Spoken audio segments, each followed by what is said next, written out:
इथून एक सांगतो का या प्रेस मीडियाच्या माध्यमातून का कमीत कमी 5-6 खून त्या वंजारी समाजाच्या माणसांचे पण झालेले, ते अण्णांनी 2 वेळेस क्लिअर बी केले।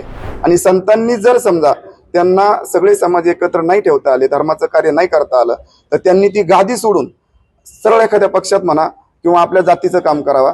जय जिजाऊ, जय शिवराय। संतोष देशमुख यांची हत्या होऊन कमीत कमी आज 52-55 दिवस आहे। ते एवढे दिवस जात असताना सुद्धा त्या महंतांना ते आठवलं नाही, ते पाहिलं नाही, त्याचा विचार केला नाही, त्याचा अभ्यास केला नाही। पण ज्या वेळेस धनंजय मुंडे हे त्यांच्याकडे गेले, धनंजय मुंडेंचा हेतूच हा होता का कुठेतरी समाजात भांडणं लावात, नामदेव शास्त्री काहीतरी बोलतील, मग समाज नामदेव शास्त्रींच्या आडून समाज त्यांच्याकडे आकर्षित होईल। यांच्याकडे आकर्षित झाला नाही म्हणून समाजात भांडणं लागले नाही, पण एका संतांच्या महंताच्या आडून समाज एक करायचा आणि मराठा आणि वंजारी समाजाचे वाद लावायचे। पण मी आज इथून एक सांगतो का या प्रेस मीडियाच्या माध्यमातून का कमीत कमी 5-6 खून त्या वंजारी समाजाच्या माणसांचे पण झालेले, ते अण्णांनी 2 वेळेस क्लिअर बी केले। महादेव मुंडे वगैरे त्यांची ती पत्नी आज आक्रोश करून रडतीये, ते कोणी मारलेत याचा बी नामदेव शास्त्रींनी उल्लेख करावा, त्याचा पण अभ्यास करावा।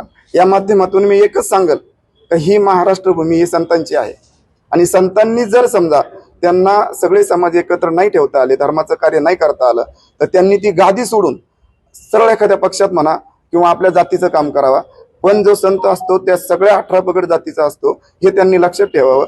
जे बेताल वक्तव्य केलंय, जे ते म्हटले होते का पहिलं त्या आरोपींना मारहाण झाली म्हणून त्यांची मानसिकता खराब झाली म्हणून त्यांनी मारलं, बरं ठीक आहे, 1-2 झापडी मारले असते संतोष भाऊंनी स्वतःसाठी मारलेलं नव्हतं। जे अशोक सोनवणे जे होते बौद्ध समाजाचे, त्यांना हे मारहाण करत होते, हे मध्यस्थी गेले आणि धक्काबुक्की त्यांचे फक्त वाद झाले। मग त्या वादाचा विचार तुम्ही माणूस जीवच मारणार आहेत का? 1-2 फटके मारल्याचे सोडलं असतं तर प्रकरण थांबलं असतं, पण एवढी हाल करून म्हणजे त्यांचे एक अवयव कापून डोळे भाजून मग त्यांच्यावर मारण्यात आलं। शेवट जीव जात नव्हता तर छातीवर उड्या मारल्या त्यांनी, जे WWE सारखं खेळले त्यांच्यासंग। म्हणजे एवढं क्रूरपणा यांच्यात असताना 15-15 गुन्हे असताना नामदेव शास्त्री त्यांची बाजू घेते। आणि ज्या वेळेस काल माझी बहीण वैभवी, संतोष देशमुख यांची मुलगी, व त्यांचे चुलते म्हणजे संतोष देशमुखचे भाऊ धनंजय, हे तिथे गेल्यानंतर त्यांनी ज्या परिस्थितीत धनंजय मुंडेंचा आदर केला महंतांनी, त्याप्रमाणे त्यांनी वैभवीचा व संतोष देशमुखच्या कुटुंबियांचा तेवढा आदर केला नाही। कारण यांना सोप्यावर घेऊन बसले धनंजय भाऊंना, त्यांचं ते सगळं विवरण केलं का यांना सलाईन लावलं, यांची मानसिकता खराब झाली 50 दिवसात।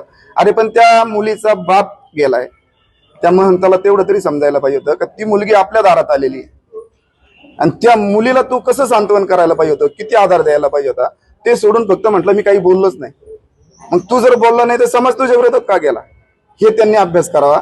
आणि महंतांनी जर समजा त्यांना यापुढेही समाजात तेढ निर्माण करण्याचे प्रयत्न करीत असले, आरोपीला पाठीशी घालण्याचा प्रयत्न करत असले, तर त्यांनी पवित्र भगवानगडाची गादी सोडावी आणि मग त्यांनी वक्तव्य करावं। मग त्यांना बी समजेल की 18 पगड जातीचा समाज आपल्यावर कसा चालून येईल। सगळ्यात महत्वाचं म्हणजे हा मराठा समाजापुरता विषय नाही, हा गुन्हेगारीचा विषय आहे, हा समाजाचा विषय नाही। एक गुन्हेगार प्रवृत्तीच्या लोकांनी एका चांगल्या सरपंचाला मारलेला आहे का त्याच्याकडे अनेक त्या सरपंचांनी ग्रामपंचायतीसाठी जे निधी आणले, जे पुरस्कार घेतले, त्यातून आपल्या सगळ्या बांधवांना कळत असेल का तो माणूस खरोखर चांगला होता, तो माणूस सहकार्य करणारा होता। आणि त्याच्या घरी मुळात ते मुंडे किंवा मुंडे समाजाचे जे लोक आहेत, आपण कायम वंजारी म्हटलं ते समाज बरोबर नाही वाटत, पण धनुभाऊ तुमच्या समाजाचे लोक आज त्यांची तर कामं करतात देशमुखच्या घरी, त्यांना वाटत नसेल का काही? मग तो जातीयवाद म्हणा तर ते लोक निघून गेले असते ना आतापर्यंत 50 दिवसात, तरी आज त्यांच्या घरी ते ठाम आहेत, त्यांची बाजू घेत आहेत। त्यांच्या बाजूने आज तिचा जो आक्रोश होतोय त्याच्यात त्यांच्या डोळ्याला पाणी येतंय। याचा अर्थ ही समाजाची लढाई नाहीये, ही गुन्हेगार प्रवृत्ती विरुद्ध ही 18 पगड जातीच्या सगळ्या समाजाची लढाई आहे। आणि ही गुन्हेगारी पूर्ण संपवल्याशिवाय एक बी समाज शांत बसणार नाही, एवढं तुमच्या माध्यमातून सांगतो। आणि यांना अभय कुणी जो पण अभय देईल, संत असो महंत असो कोणता नेता पण असो, त्या नेत्याला हा शेवटचा इशारा आहे का जर तुम्ही त्यांना पाठीशी घालणार असले तर तुमची बी गय होणार नाही, तुमची बी रस्त्यावर ससे हलपट फरफट होणार आहे, हे त्यांनी लक्षात ठेवावं।